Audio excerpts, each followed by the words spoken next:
തരാമെന്ന് ആരും പറഞ്ഞിട്ടില്ല. ഇല്ല, ഒരു വാഗ്ദാനങ്ങളും ഇല്ല. അവർ ബാങ്കിന്റെ എല്ലാം അതിന്റെ എല്ലാത്തിന്റെയും കൂടെ നിന്ന് നമുക്ക് എല്ലാം അന്വേഷിക്കാമെന്നുള്ള ഒരു വാഗ്ദാനം.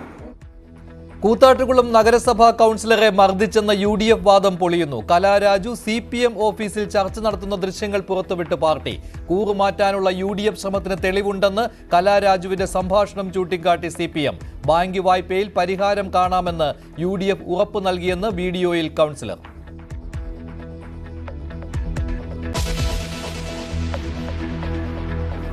അവർക്ക് വേണ്ട വൈദ്യുതി അവർ ഉൽപ്പാദിപ്പിക്കുന്നത് അത് അങ്ങ് പറഞ്ഞതുപോലെ മിച്ചമുണ്ടെങ്കിൽ ആ മിച്ചം KSEBക്ക് നൽകണം എന്നുള്ള ഒരു ഭാഗമുണ്ട്.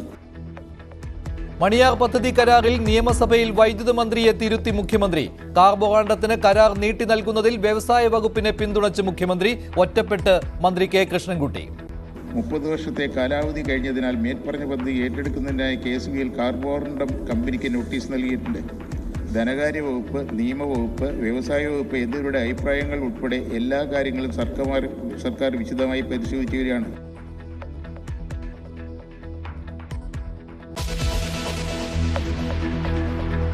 ഡൽഹി മദ്യനയ കേസിലെ സമാന സംഭവമാണ് ഇവിടെ നടക്കുന്നത്. മദ്യനയത്തിൽ ഗവൺമെന്റ് വരുത്തിയ മാറ്റം കേജ്രിവാളിനെ ജയിലിലാക്കി. നിങ്ങളത് മറികടക്കാൻ വേണ്ടി മദ്യനയം പ്രഖ്യാപിച്ചു.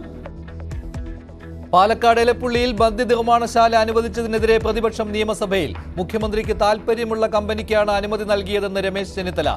ടൂറിസത്തിന്റെ മറവിൽ 74 ബിയർ വൈൻ ഷോപ്പുകൾക്ക് അനുമതി നൽകിയ വിജ്ഞാപനം അഴിമതിയാണെന്നും ആരോപണം.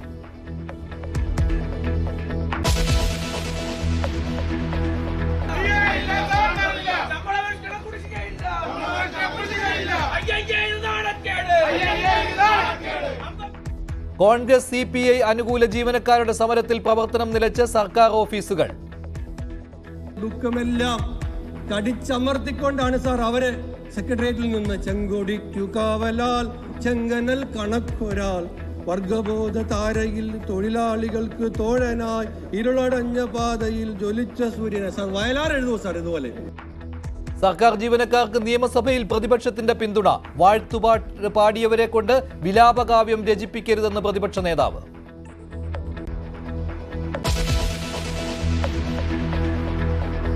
അതിരപ്പള്ളി വനത്തിൽ മുറിവേറ്റ ആനയുടെ ആരോഗ്യനില മോശം. ആനയെ കണ്ടെത്തിയ സ്ഥലത്തിനടുത്ത് ഡോക്ടർ അരുൺ സക്കറിയയും സംഘവും. ദൗത്യം വലിയ വെല്ലുവിളിയെന്ന് അരുൺ സക്കറിയ. മയക്ക് വെടിവെക്കാനുള്ള ശ്രമം തുടരുന്നു.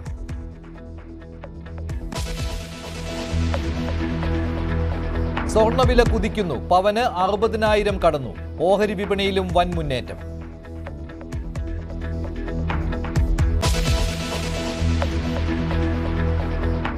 കൂത്താട്ടുകുളം നഗരസഭാ കൗൺസിലർ കലാരാജുവിനെ മർദ്ദിച്ചു എന്നുള്ള ആരോപണം മറികടക്കുന്നതിന് വേണ്ടി പുതിയ തെളിവുമായി CPMന്റെ ഏരിയ കമ്മിറ്റി ഓഫീസിൽ ഇരുന്ന് സംസാരിക്കുന്ന ദൃശ്യങ്ങളാണ് ഇപ്പോൾ പുറത്തു വന്നിട്ടുള്ളത്. സാമ്പത്തിക ബാധ്യത അന്വേഷിക്കാമെന്ന് കോൺഗ്രസ് നേതാക്കൾ പറഞ്ഞതായി കലാരാജുവിന്റെ സംഭാഷണത്തിലുണ്ട്. ഇത് ചൂണ്ടിക്കാട്ടിയാണ് CPM ഇപ്പോൾ പ്രതിരോധം തീർക്കുന്നത്. ആ ദൃശ്യങ്ങളിലേക്ക്.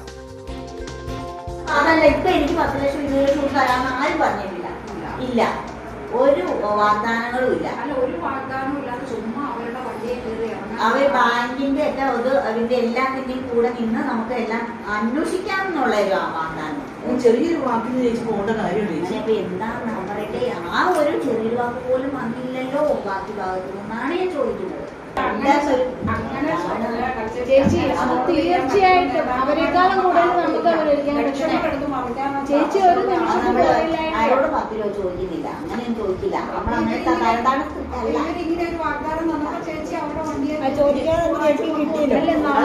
അതല്ല, ഇതിട്ട് കഴിഞ്ഞാൽ നമ്മള് സംഭവം ഞാൻ എന്റെ വീട്ടില് അമ്മ ഓപ്പറേഷൻ ചെയ്തപ്പോൾ ഫോൺ സ്വിച്ച് ഓഫ് ചെയ്തേക്കുവാ. ഞാൻ മനഃപൂർവ്വം സ്വിച്ച് ഓഫ് ചെയ്ത. ഇതൊക്കെ ആൾക്കാരുടെ സംശയത്തിന്.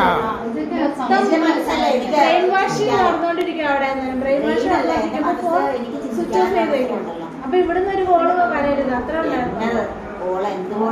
ചേച്ചി ഒരു നിമിഷം ഈ ഒരു ചേച്ചി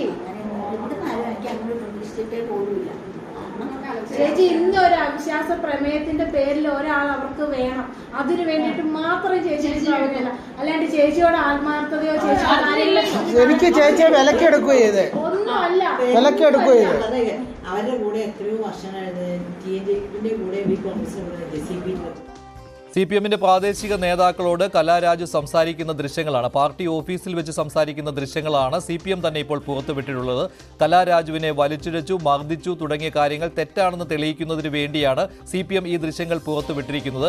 ഈ ദൃശ്യങ്ങളല്ലാതെ വലിച്ചിഴയ്ക്കുന്ന ദൃശ്യങ്ങൾ ഉണ്ടോ എന്നാണ് CPM ഈ ദൃശ്യങ്ങൾ പുറത്തു വന്നതിന് ശേഷം ചോദിക്കുന്നത്. കലാരാജുവിനെ നിയന്ത്രിക്കുന്നത് കോൺഗ്രസ് ആണെന്നും ആശുപത്രിയിൽ അവർ ബന്ധനസ്ഥയാണെന്നുമാണ് CPM ജില്ലാ സെക്രട്ടറി CN മോഹനൻ കുറ്റപ്പെടുത്തിയത്. CN മോഹനന്റെ വാക്കുകളിലേക്ക്. കലാരാജ് പോലീസ് സ്റ്റേഷൻ വന്നപ്പോൾ ആദ്യം പത്രക്കാർ വന്ന പേരുണ്ട്. അതിലെന്താ പറഞ്ഞു? അതിൽ ഈ PB രതീഷിൻ്റെ പേര് പറഞ്ഞു, LC സെക്രട്ടറി രവീഷിൻ്റെ പേര് പറഞ്ഞു, അല്ലെങ്കിൽ മറ്റു ഈ പറഞ്ഞ ആൾക്കാരുടെ എല്ലാം പേരാണ്. ബാക്കിയുള്ളതെല്ലാം ശരിക്കും ഫാബ്രിക്കേറ്റ് ചെയ്ത് ഇവരെ പ്ലാൻ ചെയ്തിരിക്കുക, ഇവരെ തലയിൽ പ്ലാൻ ചെയ്തിരിക്കുകയാണ്. ഈ അവിടുത്തെ ചെയർപേഴ്സൺ എന്ന് പറഞ്ഞ ആൾ ഒരു വനിതയാണ്. ഈ വിജയ ശിവൻ എന്ന് പറഞ്ഞ വിജയ വനിതയാണ്. ആർക്കാണ് കോൺഗ്രസിന്റെ UDF ആരെല്ലാം കേസിൽ പ്രതിയാക്കണം അവിടെ എല്ലാം പേര് വരും. ഞങ്ങൾ ഈ പറഞ്ഞ കേസിൻ്റെ ആര് തട്ടിക്കൊണ്ടുപോയതാണ്? അവരിപ്പോൾ കോൺഗ്രസ് കസ്റ്റഡിയിലാണ്. ആ കസ്റ്റഡി നിൽക്കുന്ന ആൾ പറയുന്ന കാര്യങ്ങളൊന്നും ഞങ്ങൾ കാര്യമായിട്ട് എടുക്കുന്നില്ല. എന്നാൽ ഈ ദൃശ്യങ്ങൾ പുറത്തു വന്നതിന് ശേഷവും UDF അതേ നിലപാടിൽ ഉറച്ചു നിൽക്കുകയാണ്. ഭീഷണിപ്പെടുത്തി സംസാരിക്കുന്ന ദൃശ്യങ്ങളാണ് ഇപ്പോൾ പുറത്തു വന്നിരിക്കുന്നതെന്നും തട്ടിക്കൊണ്ടുപോയത് നാട്ടുകാർ കണ്ടതാണെന്നുമായിരുന്നു അനൂപ് ജേക്കബ് MLA പ്രതികരണം. ഇവരെ അവിടെ നിന്ന് തട്ടിക്കൊണ്ടുപോയി എന്നുള്ളത് വസ്തുതയാണ്. ബലമായ വാഹനത്തിൽ പിടിച്ചു കയറ്റിക്കൊണ്ടുപോയത് അവിടെ ഇരിക്കുന്ന എല്ലാവരും കണ്ടതാണ്, അവർ തന്നെ പറഞ്ഞതാണ്. രണ്ട്, ഇവർ ഏരിയ കമ്മിറ്റി ഓഫീസിലേക്കാണ് കൊണ്ടുപോയതെന്ന് അവർ തന്നെ വീണ്ടും കൂത്താട്ടുള്ള ഹോസ്പിറ്റലിൽ വെച്ച് തന്നെ അവര് മാധ്യമങ്ങളോട് പറഞ്ഞ വസ്തുതയുമാണ്. അവിടെ വെച്ച് ഏരിയ കമ്മിറ്റി ഓഫീസിൽ വെച്ച് ചുറ്റും ആൾക്കാർ നിന്ന് ഇവരൊക്കെ ഒരു രീതിയിലും സംസാരിക്കാൻ കഴിയാത്ത നിലയിൽ ഇവരെയും കൊണ്ട് പറയിപ്പിക്കുന്ന നിലയിലേക്ക് മാറിയതാണ്. ആ ദൃശ്യങ്ങളുടെ പൂർണ്ണമായ വസ്തുത പരിശോധിക്കപ്പെടേണ്ട ഒന്നാണ്.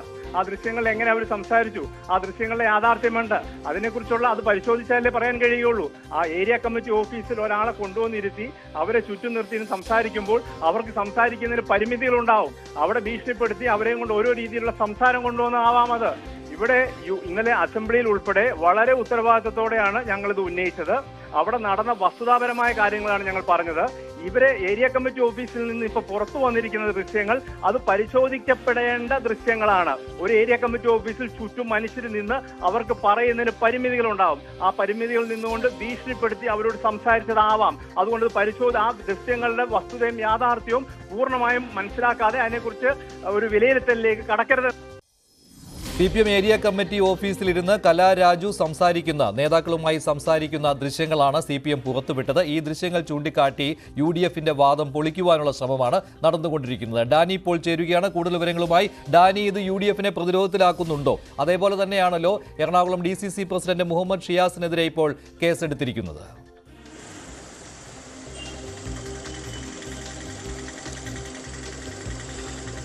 മഞ്ജുഷ, തീർച്ചയായും ഈ വിഷയത്തിൽ UDFന് ഒരു പിറകിലേക്ക് വന്നിട്ടുണ്ട് ഈ വിഷയത്തിൽ. കാരണം ഈ ദൃശ്യങ്ങൾ വരുമ്പോൾ ഏറ്റവും കൂടുതലായിട്ട് പ്രതിരോധത്തിലാകുന്നത് കോൺഗ്രസും UDFും തന്നെയാണ് സ്വാഭാവികമായും. കാരണം കഴിഞ്ഞ കുറേ ദിവസങ്ങളായിട്ട് CPMനെതിരെ പ്രധാനമായി പറയുന്ന ആക്ഷേപങ്ങളുണ്ട്. അത് ഒരു വനിതാ കൗൺസിലർ ഈ രീതിയിൽ ഉപദ്രവിച്ചു, അവർക്ക് ദേഹോപദ്രവം ഏൽക്കേണ്ടി വന്നു എന്നതടക്കമുള്ള കാര്യങ്ങളാണ് പറയുകയും ചെയ്യുന്നത്. ഒപ്പം CPM ഇതിൽ മുന്നോട്ട് വെച്ച് നേരത്തെ പറഞ്ഞിരുന്ന ആക്ഷേപങ്ങളുണ്ട്. ഇവരുടെ ബാങ്ക് വായ്പ സംബന്ധിയായ കാര്യങ്ങളിൽ കോൺഗ്രസ് ഒരു ഇടപെടൽ നടത്താമെന്ന് പറഞ്ഞിട്ടുണ്ട്. അതിന് പ്രത്യുപകാരമായിട്ടാണ് ഇവർ ഈ അവിശ്വാസ പ്രമേയത്തിൽ നിന്നടക്കം വിട്ടുനിൽക്കാനും കാര്യങ്ങളുമെല്ലാം തന്നെ തീരുമാനിക്കുന്നത്. അതുകൊണ്ടാണ് എന്നതടക്കമുള്ള കാര്യങ്ങൾ CPM പറയുകയും ചെയ്തിരുന്നു. ഇപ്പോൾ ഈ ദൃശ്യങ്ങൾ വരിക, അതിൽ അവർ പറയുന്ന കാര്യങ്ങളിലേക്ക് ശ്രദ്ധിക്കുകയാണെങ്കിൽ നമുക്ക് കൃത്യമായി മനസ്സിലാക്കാൻ കഴിയും. ഏതെങ്കിലും രീതിയിൽ കോൺഗ്രസ് വല്ല വാഗ്ദാനം നൽകിയിട്ടുണ്ടോ എന്ന് പറയുന്നു, സാമ്പത്തികമായ എന്തെങ്കിലും നൽകിയിട്ടുണ്ടോ എന്ന് പറയുമ്പോൾ അവർ തന്നെ കലാരാജു തന്നെ അതില്ല എന്ന് പറയുന്നു. പക്ഷെ പിന്നീട് പറയുന്നുണ്ട് ഇവരുടെ ബാങ്ക് വായ്പ സംബന്ധിയായ കാര്യങ്ങളിൽ സഹായിക്കാമെന്നും ചില ഇടപെടൽ നടത്താമെന്നും പറഞ്ഞിട്ടുണ്ട് എന്ന് പറയുന്നു. അങ്ങനെ വരുമ്പോൾ അത് CPM മുന്നോട്ട് വയ്ക്കുന്ന നേരത്തെ ഉന്നയിച്ച ആരോപണങ്ങളോട് അടുത്ത് നിൽക്കുന്ന ഒരു കാര്യം തന്നെയാണത്. മറ്റൊന്ന്, ദേഹോപദ്രവം ഏൽപ്പിച്ചു, ശാരീരികമായ ബുദ്ധിമുട്ടുകളുണ്ടായി, ഒപ്പം ഏരിയ കമ്മിറ്റി ഓഫീസിൽ വെച്ച് ഭീഷണിപ്പെടുത്തുന്നു, അങ്ങനെയുള്ള കാര്യങ്ങളെല്ലാം തന്നെ പറയുന്നുണ്ട്. അപ്പോൾ ഈ ദൃശ്യങ്ങളിലേക്ക് വരുമ്പോൾ അത്ര കണ്ട വിഷയങ്ങൾ, അവർക്ക് ശാരീരിക പ്രശ്നങ്ങൾ അല്ലെങ്കിൽ അവർക്ക് ഉപദ്രവമേറ്റ പരിക്കുകൾ, അങ്ങനെ ആ രീതിയിലൊന്നും തന്നെ നമുക്ക് പെട്ടെന്ന് കാണുന്നില്ല. എന്താണ് അതിൻ്റെ വാസ്തവം എന്നത് സംബന്ധിച്ച് കാര്യങ്ങൾ പരിശോധിക്കേണ്ടതുണ്ട്.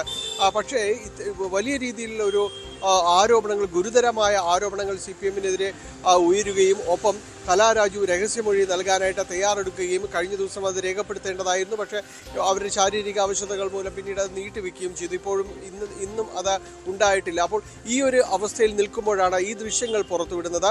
എന്തായാലും CPM ഈ ദൃശ്യങ്ങൾ പുറത്തു വന്നതോടുകൂടി കുറച്ചുകൂടി പ്രതികരിക്കാനുള്ള ഒരു ആർജവത്തിലേക്ക് CPM ഇതിൽ എത്തിയിട്ടുണ്ട് എന്ന കാര്യത്തിൽ സംശയമില്ല. കാരണം നേരത്തെ CPM എറണാകുളം ജില്ലാ സെക്രട്ടറി CN മോഹൻ പ്രതികരിച്ചത് ഇത്തരം കാര്യങ്ങളിൽ കോൺഗ്രസിന്റെ ചില ഇടപെടലുകൾ നടന്നു, കൂട്ടുകച്ചവടം, അത്തരം കാര്യങ്ങൾ തന്നെയാണ് നടന്നിട്ടുള്ളത്.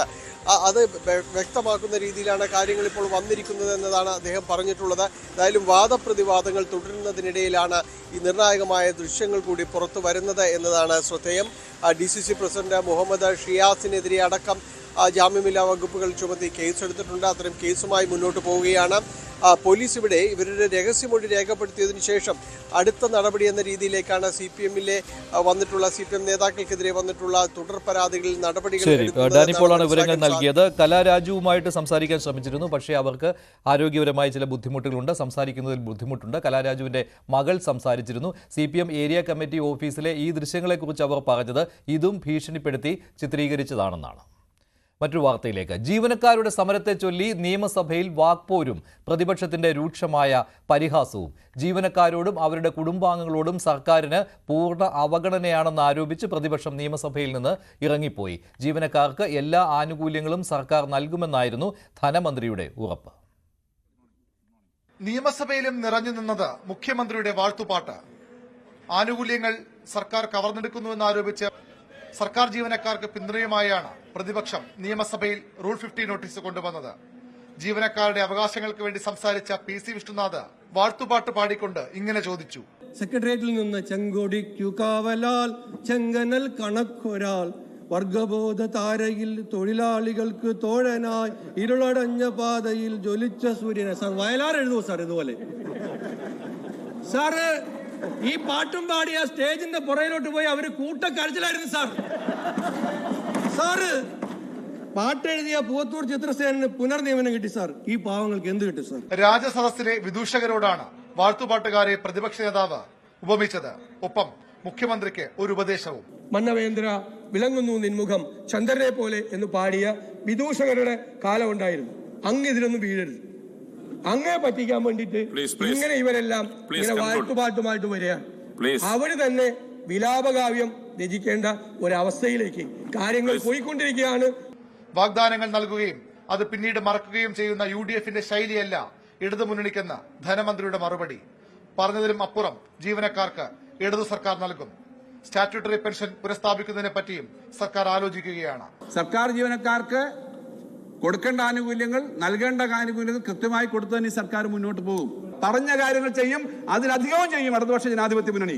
ഇവിടെ പ്രതിപക്ഷമായിരിക്കും വാഗ്ദാനങ്ങൾ കൊടുക്കുകയും ഭരണപക്ഷത്തേക്ക് വന്നാൽ ജനങ്ങളുടെ ആകെ താല്പര്യങ്ങൾ, ജീവനക്കാരുടെ താല്പര്യങ്ങൾ ഹനിക്കുകയും ചെയ്ത UDF-നെ ആട്ടുംതോലിട്ട ചെന്നായാണെന്നൊക്കെ തിരിച്ചറിയാൻ കേരളത്തിലെ ജനങ്ങൾക്കറിയാം, സർക്കാർ ജീവനക്കാർക്കും അറിയാമെന്ന് ഞാൻ പ്രതീക്ഷിക്കുന്നു. ന്യൂസ് 18 തിരുവനന്തപുരം. സർക്കാർ ജീവനക്കാരുടെ സമരം തുടരുകയാണ്. വെട്ടിക്കുറച്ച DA കുടിശ്ശിക നൽകുക, പങ്കാളിത്ത പെൻഷൻ പിൻവലിക്കുക തുടങ്ങിയ ആവശ്യങ്ങൾ ഉന്നയിച്ചാണ് UDF-ന്റെയും CPI-യുടെയും സർവീസ് സംഘടനകൾ പണിമുടക്ക് നടത്തുന്നത്. CPM, BJP അനുകൂല സർവീസ് സംഘടനകൾ സമരത്തിൽ നിന്ന് വിട്ടുനിൽക്കുകയാണ്. അന്തരിച്ച ADM നവീൻ ബാബുവിന്റെ ഭാര്യ മഞ്ജുഷയും സമരത്തിൽ പങ്കുചേർന്നു. തിരുവനന്തപുരത്ത് സെക്രട്ടേറിയറ്റിന് മുന്നിലും ജില്ലകളിൽ സിവിൽ സ്റ്റേഷനുകൾക്ക് മുൻപിലും സമരക്കാർ പ്രതിഷേധ ജാഥ സംഘടിപ്പിച്ചു.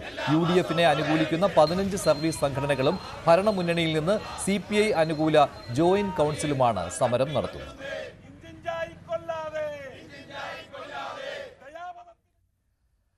പാലക്കാട് എലപ്പുള്ളിയിൽ വൻകിട മദ്യനിർമ്മാണശാലയ്ക്ക് അനുമതി നൽകിയതിൽ വലിയ അഴിമതി എന്ന് നിയമസഭയിൽ പ്രതിപക്ഷത്തിന്റെ ആരോപണം. മുഖ്യമന്ത്രിക്ക് താൽപര്യമുള്ള കമ്പനിക്കാണ് അനുമതി നൽകിയത്.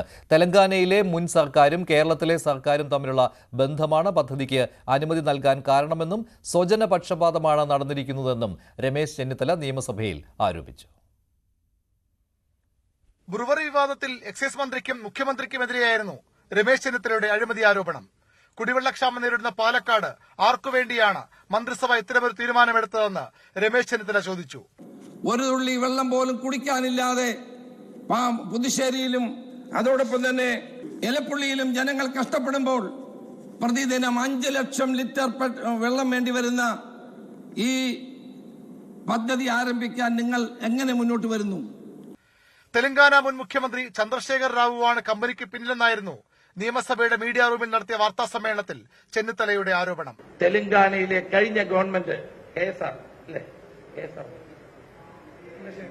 ചന്ദ്രശേഖർ റാവുവിന്റെ ഗവൺമെന്റ് ഇതിന്റെ പിന്നിലുണ്ട്. ചന്ദ്രശേഖർ റാവു ഈ ഇടപാടിന്റെ പിന്നിലുണ്ട്. അതിന്റെ പിന്നിൽ മുൻ മുഖ്യമന്ത്രി ചന്ദ്രശേഖർ റാവുവും അവിടുത്തെ ഗവൺമെന്റും ഇവിടുത്തെ ഗവൺമെന്റും തമ്മിൽ ഒളിച്ചുകളി ഈ കാര്യത്തിൽ നടക്കുന്നുണ്ട്.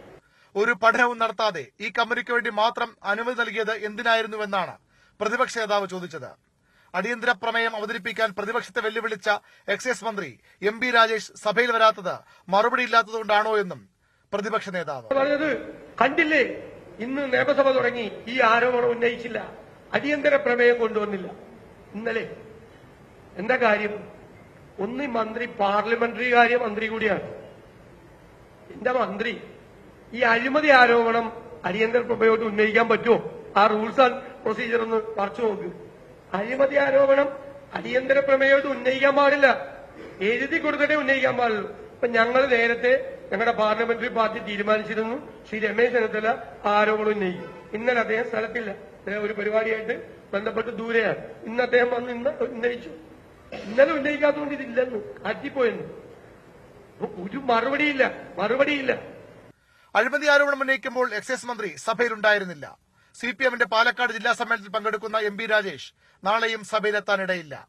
നയപ്രഖ്യാപനത്തിന് നന്ദിപ്രമേയ ചർച്ചയ്ക്ക് മറുപടി പറയുമ്പോൾ മുഖ്യമന്ത്രി പിണറായി വിജയൻ വിവാദത്തിൽ നിലപാട് വ്യക്തമാക്കാനാണ് സാധ്യത. ന്യൂസ് 18 തിരുവനന്തപുരം. പാലക്കാട് എലപ്പുള്ളിയിൽ മദ്യനിർമ്മാണശാലയ്ക്ക് അനുമതി നൽകിയതിൽ പ്രതിഷേധവുമായി മഹിളാ മോർച്ച. മന്ത്രി എം പി രാജേഷിന്റെ രാജി ആവശ്യപ്പെട്ടായിരുന്നു പ്രതിഷേധം. കാടാംകോട്ടെ വസതിയിലേക്കായിരുന്നു മാർച്ച്. പോലീസിന് നേരെ പ്രവർത്തകർ പ്ലാസ്റ്റിക് കുടങ്ങൾ വലിച്ചെറിഞ്ഞു. മഹിളാ മോർച്ച സംസ്ഥാന പ്രസിഡന്റ് നിവേദിത ഉദ്ഘാടനം ചെയ്തു.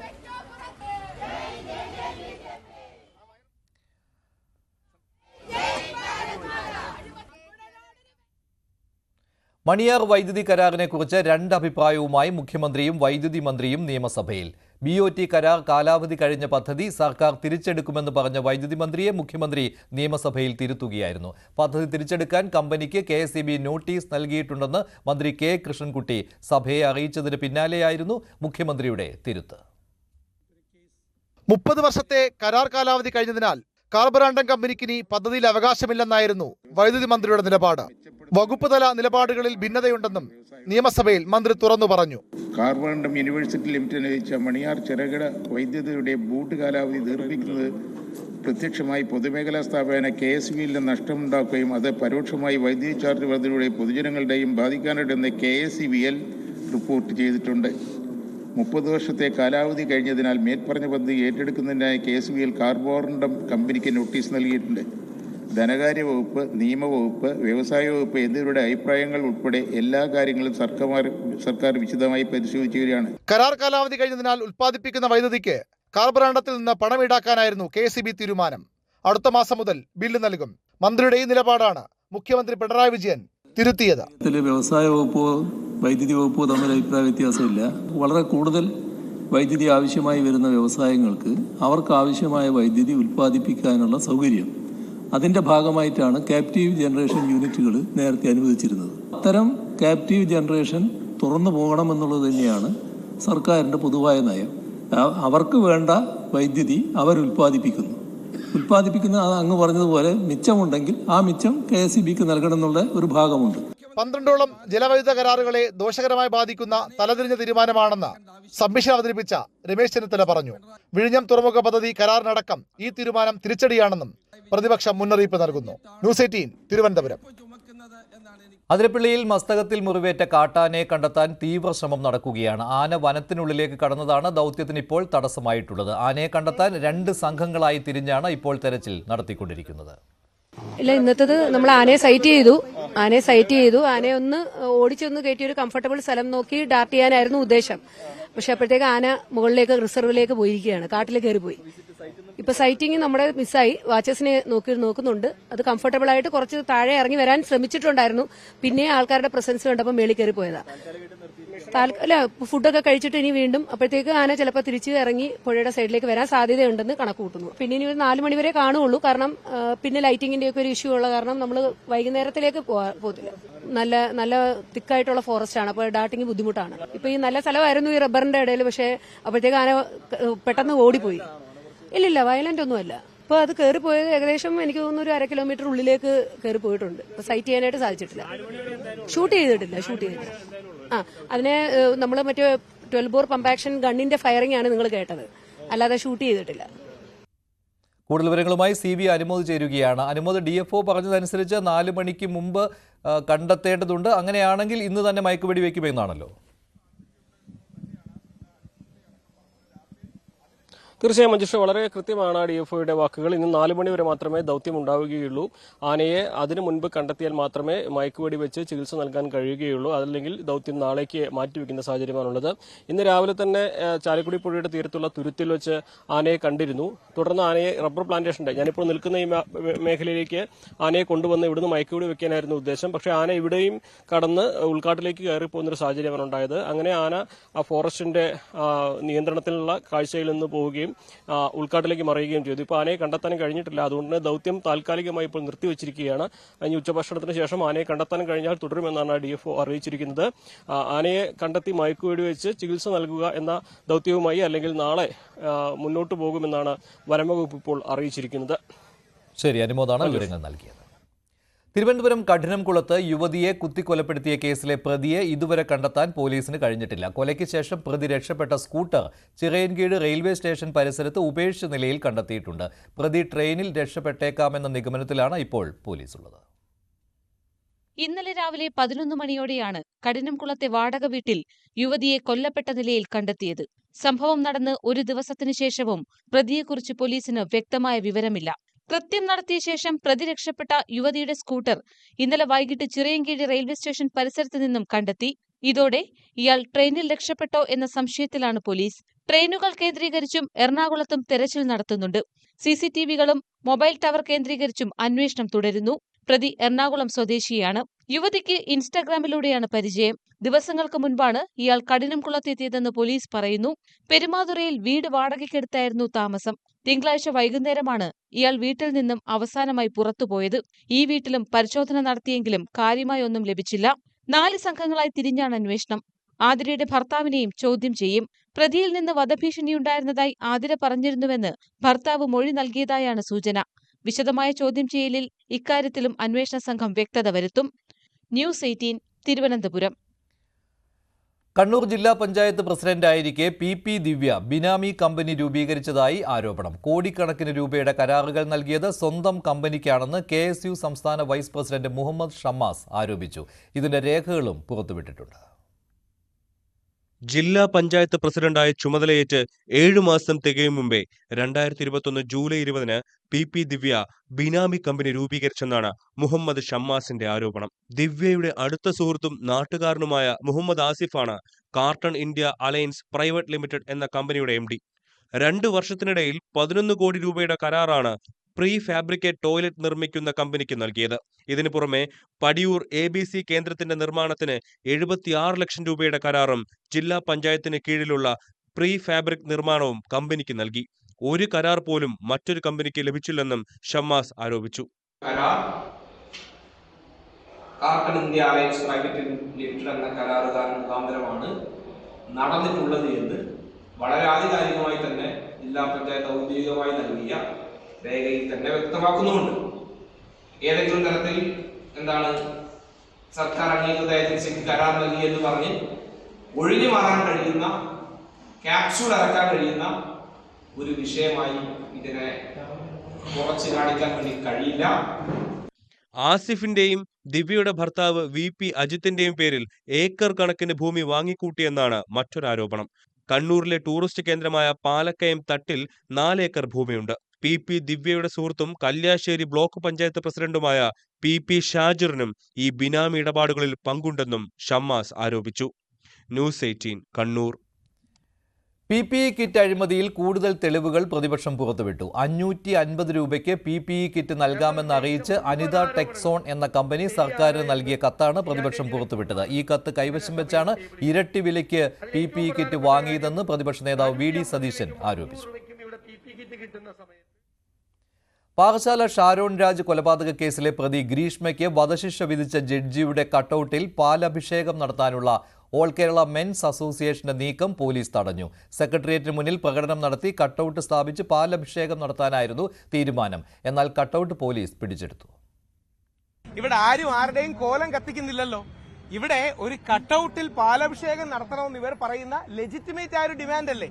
അതായത് ബഹുമാനപ്പെട്ട ഒരു ജഡ്ജി, ആദ്യമായിട്ടായിരിക്കും ഇന്ത്യയിൽ ഒരു ജഡ്ജിക്ക് പാലഭിഷേകം AKMA എന്ന് പറയുന്ന ഒരു സംഘടന കൺസീവ് ചെയ്തത്. അപ്പോ യാതൊരു രീതിയിലും പ്രകോപനമില്ലാത്ത ഒരുപാട് പേർ, ഞങ്ങളുടെയൊക്കെ ശ്രീ അജിത് കുമാർജിയെ സപ്പോർട്ട് ചെയ്യുന്നവർക്കൊക്കെ കോലം കത്തിക്കണമെന്നൊക്കെ സോഷ്യൽ മീഡിയയിൽ പല ആൾക്കാരെ പേരെടുത്ത് പറയാൻ തെറ്റൊന്നുമില്ല. കമാൽ പാഷ സാർ പറഞ്ഞ കാര്യത്തിന് അദ്ദേഹത്തിന്റെ കോലം കത്തിക്കണമെന്ന് പറയുന്ന ആൾക്കാരുണ്ട്. അങ്ങനെയല്ല, പകരം ബഷീർ സാറിന്റെ കട്ടൌട്ടിൽ പാലഭിഷേകം നടത്തുന്നതിന് എന്ത് അനീതിയാണ് ഇവർ കാണുന്നത്?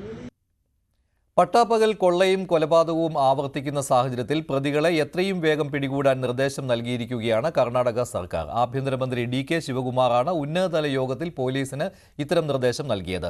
ഉത്തരേന്ത്യ കേന്ദ്രീകരിച്ചുള്ള വൻ കവർച്ചാ സംഘങ്ങൾ കർണാടകത്ത് തമ്പടിച്ചിരിക്കുന്നതായാണ് ഇന്റലിജൻസിന്റെ റിപ്പോർട്ട്. കർണാടകയിൽ ഒരു ഇടവേളയ്ക്ക് ശേഷം തുടർച്ചയായ ദിവസങ്ങളിൽ പട്ടാപ്പകൽ കൊള്ളയും കൊലപാതകവും തട്ടിക്കൊണ്ടുപോകലും റിപ്പോർട്ട് ചെയ്ത സാഹചര്യത്തിലാണ് ആഭ്യന്തരമന്ത്രി DK ശിവകുമാറിന്റെ നേതൃത്വത്തിൽ ഉന്നതതല യോഗം ചേർന്നത്.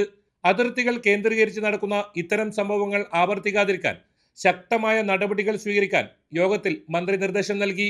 ബംഗളൂരു ബീദറിൽ 2 സുരക്ഷാ ജീവനക്കാരെ വെടിവെച്ച് കൊലപ്പെടുത്തി 94 ലക്ഷം രൂപ കവർ ചെയ്ത കേസിൽ പ്രതികളെ പിടികൂടാൻ ഇതുവരെ സാധിച്ചിട്ടില്ല. SBI ബാങ്കിന്റെ ATMയിലേക്ക് നിറയ്ക്കാൻ കൊണ്ടുവന്ന പണമായിരുന്നു കവർന്നത്. സംഭവത്തിന് പിന്നിൽ ഛത്തീസ്ഗഡ് സ്വദേശി മഹേഷും കൂട്ടാളിയുമാണെന്ന് അന്വേഷണത്തിൽ കണ്ടെത്തിയിട്ടുണ്ട്. കൊള്ള നടത്തിയതിനു ശേഷം ഹൈദരാബാദിലെത്തിയ സംഘം ഒരു ട്രാവൽ ഏജൻസിയിലും വെടിവെപ്പ് നടത്തിയിരുന്നു. കർണാടകയിൽ നടുക്കിയ മറ്റൊരു ബാങ്ക് കൊള്ളയായിരുന്നു ഉള്ളാൾ സഹകരണ ബാങ്കിലേത്. ജീവനക്കാരെ തോക്കുചൂണ്ടി ബന്ദികളാക്കി 4 കോടി രൂപയുടെ സ്വർണവും പണവുമാണ് ഇവിടെ നിന്നും കവർന്നത്. കേസിൽ 3 പ്രതികളെ പിടികൂടാനും കവർച്ചാ മുതലിൽ പകുതി വീണ്ടെടുക്കാനും അന്വേഷണ സംഘത്തിനായി. എന്നാൽ കേസിലെ പ്രതി കണ്ണൻ മണിയെ തെളിവെടുപ്പിനെത്തിച്ചപ്പോൾ പോലീസിനെ ആക്രമിച്ച് കടന്നുകളയാൻ ശ്രമമുണ്ടായതിനെ തുടർന്ന് വെടിവെച്ച് കീഴ്പ്പെടുത്തുകയായിരുന്നു. സംഭവത്തിൽ വിശദമായ അന്വേഷണം നടത്തി റിപ്പോർട്ട് നൽകാൻ ആഭ്യന്തരമന്ത്രി നിർദ്ദേശം നൽകി. സംഭവത്തിൽ പോലീസിന്റെ ഭാഗത്തു നിന്നും വീഴ്ചയുണ്ടായതായാണ് വിലയിരുത്തൽ. ഏറ്റവും ഒടുവിൽ കഴിഞ്ഞ ദിവസം മൈസൂരുവിൽ മലയാളി വ്യവസായിയുടെ കാർ തടഞ്ഞ് 1.5 ലക്ഷത്തോളം രൂപയും വാഹനവും കവർന്നു. ഈ കേസിലും പ്രതികളെ ഇതുവരെ പിടികൂടാനായിട്ടില്ല. കർണാടകയിൽ ക്രമസമാധാന നില തകർന്നുവെന്നാരോപിച്ച് BJP ഉൾപ്പെടെയുള്ള പ്രതിപക്ഷ കക്ഷികൾ ശക്തമായ പ്രതിഷേധ പരിപാടികളുമായി രംഗത്തെത്തിയിട്ടുണ്ട്. ന്യൂസ് 18 ബംഗളൂരു. കർണാടകത്തിലെ യെല്ലാപുരയിൽ ട്രക്ക് മറിഞ്ഞ് 10 പേർക്ക് ദാരുണാന്ത്യം. സവനൂരിൽ നിന്ന് കുംട്ട മാർക്കറ്റിലേക്ക് പച്ചക്കറിയുമായി പോയവരാണ് അപകടത്തിൽപ്പെട്ടത്. 15 പേർക്ക് പരുക്കേറ്റു. ട്രക്കിൽ 40 പേരാണ് ഉണ്ടായിരുന്നത്. പരുക്കേറ്റവരെ യെല്ലാപുര താലൂക്ക് ആശുപത്രിയിലേക്ക് മാറ്റിയിട്ടുണ്ട്.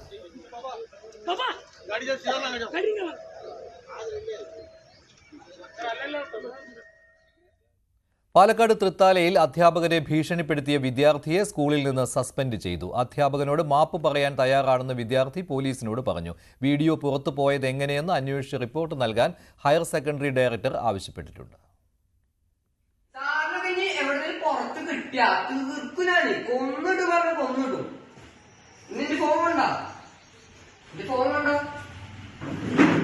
ആനക്കര ഗവൺമെന്റ് ഹയർ സെക്കൻഡറി സ്കൂളിലെ +1 വിദ്യാർത്ഥി അധ്യാപകനെ ഭീഷണിപ്പെടുത്തുന്നതിന്റെ ഈ വീഡിയോ വ്യാപകമായി പ്രചരിച്ചിരുന്നു.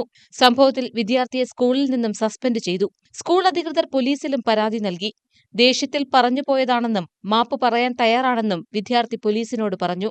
തുടർന്നും സ്കൂളിൽ പഠിക്കാൻ അവസരം നൽകണമെന്നും വിദ്യാർത്ഥി അഭ്യർത്ഥിച്ചു. ഇക്കാര്യത്തിൽ PTA തുടർ നടപടികൾ സ്വീകരിക്കും. മൊബൈൽ ഫോൺ പിടിച്ചുവച്ചതിനാണ് വിദ്യാർത്ഥി അധ്യാപകനെ ഭീഷണിപ്പെടുത്തിയത്. കഴിഞ്ഞ വെള്ളിയാഴ്ചയായിരുന്നു സംഭവം. സ്കൂളിൽ മൊബൈൽ കൊണ്ടുവരരുതെന്ന് കർശന നിർദ്ദേശമുണ്ടായിരുന്നു. ഇത് ലംഘിച്ച് മൊബൈലുമായി വന്ന വിദ്യാർത്ഥിയെ അധ്യാപകൻ പിടിക്കുകയും ഈ ഫോൺ പ്രധാന അധ്യാപകനെ ഏൽപ്പിക്കുകയുമായിരുന്നു. ന്യൂസ് 18 പാലക്കാട്. കൊൽക്കത്ത ആർജിക്കർ മെഡിക്കൽ കോളേജിലെ ജൂനിയർ ഡോക്ടറുടെ ബലാത്സംഗ കൊലപാതക കേസ് സുപ്രീം കോടതി ഇന്ന് പരിഗണിക്കും. പ്രതി സഞ്ജയ് റോയ്ക്ക് ജീവപര്യന്തം ശിക്ഷ വിധിച്ച പശ്ചാത്തലത്തിൽ കൂടിയാണ് കേസ് പരിഗണിക്കുന്നത്.